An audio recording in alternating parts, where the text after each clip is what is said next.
नमस्कार दोस्तों, आज की इस वीडियो में हम देखेंगे कंबाइंड शेप का सेंट्रॉइड कैसे निकाला जा सकता है। आपकी स्क्रीन पर एक डायग्राम दिखाई दी गई है।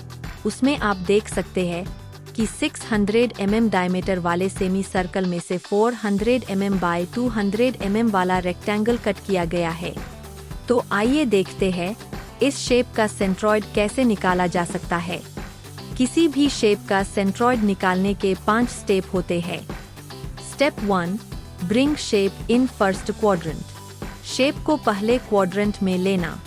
Step 2, convert given shape in basic shape, यानी कि दिए हुए शेप को छोटे छोटे हिस्सों में बांट देना। Step 3, find the areas of basic shape, यानी सभी बेसिक शेप का एरिया फाइंड करना। और सबसे महत्वपूर्ण स्टेप 4, बेसिक शेप का x और y डिस्टेंस निकालना। और सबसे आखिरी वाला स्टेप नंबर 5, पूरी डायग्राम का सेंट्रॉइड निकालना। तो आइए हम स्टेप नंबर 1 से शुरुआत करते हैं। दिए हुए शेप को फर्स्ट क्वाड्रेंट में लेना। इसके लिए हमें दिए हुए शेप को सबसे लेफ्ट वाले हिस्से को y एक्सिस चिपक के रखना है और सबसे नीचे वाले हिस्से को x एक्सिस चिपक के रखना है। तो यहाँ हमारी स्टेप नंबर 1 पूरी हो गई। अब आगे बढ़ते हैं स्टेप नंबर 2 की ओर। दिए हुए शेप को छोटे छोटे हिस्सों में बांट देना। इस स्टेप में हम दिए हुए शेप को छोटे छोटे हिस्सों में बांट देते हैं। इस शेप को हम 2 हिस्सों में बांट सकते हैं, पहले वाला सेमी सर्कल का और दूसरा वाला रेक्टेंगल का शेप। यहाँ हमारी स्टेप नंबर 2 भी पूरी हो गई। अब आगे बढ़ते हैं स्टेप नंबर 3 की ओर। कन्वर्ट किए हुए शेप का एरिया निकालना। इस शेप को हमने 2 हिस्सों में बांट दिया है। पहले वाले शेप का एरिया निकालने के लिए हम दूसरे वाले शेप को इग्नोर करेंगे। पहले वाला शेप बनता है सेमी सर्कल का।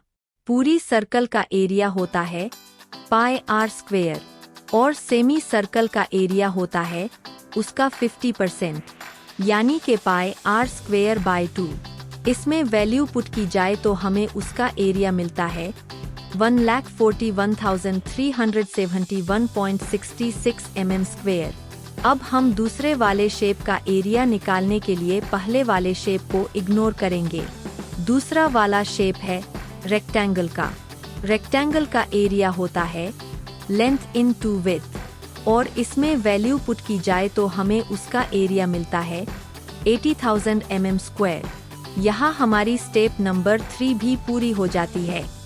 अब हम आगे बढ़ते हैं स्टेप नंबर 4 की ओर। हर एक शेप का x और y डिस्टेंस निकालना। पहले शेप का x और y डिस्टेंस निकालने के लिए हम दूसरे वाले 2 शेप को इग्नोर करेंगे। x1 क्या होता है? पहले वाले शेप के सेंटर से मेन y एक्सिस तक का अंतर x1 होता है। और वह कैसे निकाला जा सकता है? सेमी सर्कल का x रहता है उसके रेडियस जीतना। तो यहाँ x1 हो गया 300 mm।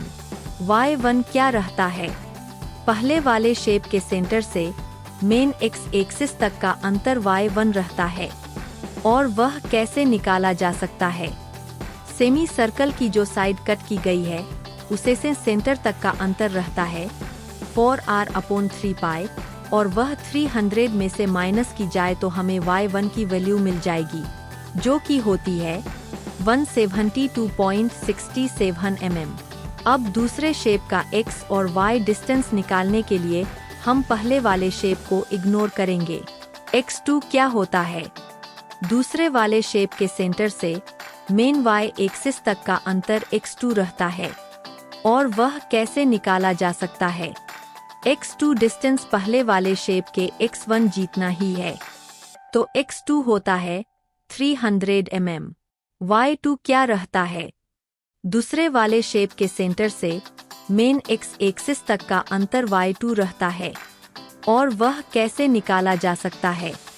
पूरे 300 में से रेक्टेंगल का हाइट का 50% माइनस कर दिया जाए तो हमें y2 की वैल्यू मिल जाएगी 200 mm।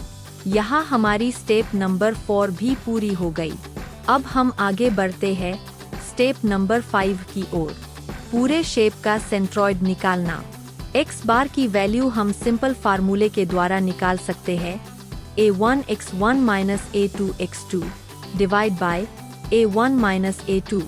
इस फार्मूले में सिर्फ हमें वैल्यूज पुट करनी है तो हमें फाइनल आंसर मिल जाएगा x bar is equal to 300 mm। इसी तरह से हम y बार की भी कीमत निकाल सकते हैं। उसका भी सिंपल फार्मूला है y bar is equal to a1 y1 minus a2 y2 divide by a1 minus a2।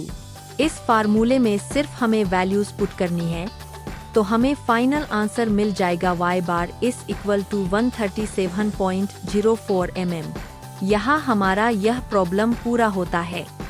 आपके प्रैक्टिस के लिए एक और प्रॉब्लम गूगल फॉर्म के लिंक के द्वारा डिस्क्रिप्शन में दिया गया है, आप उसे भी सॉल्व कर सकते हैं। यदि आपको यह वीडियो अच्छी लगे तो लाइक करें और अपने दोस्तों के साथ भी शेयर करें। अगर आपका कोई सुझाव है तो कमेंट बॉक्स में जरूर कमेंट करें। Thanks for watching.